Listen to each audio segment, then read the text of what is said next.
Ay nako mga boss, bumabagyo na ho rito. At kung napapansin nyo, naku, kumikidlat pa, nakakatakot. Kumikidlat-kidlat. May parating na bagyo. Yan. Yung parating.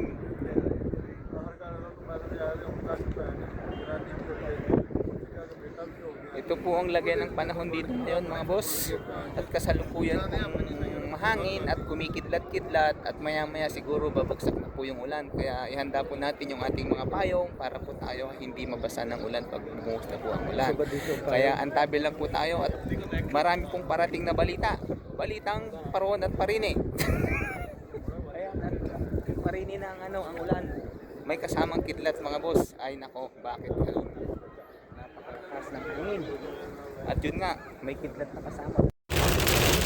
Ito na yung sinasabi ko kanina na nagbabagang balita. Yung may kulog ang kidlat. At ito na nga, inuwas na. Ang napakalakas na ulan.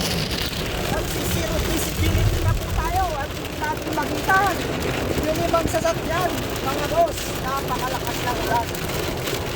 At yan ang bagyo.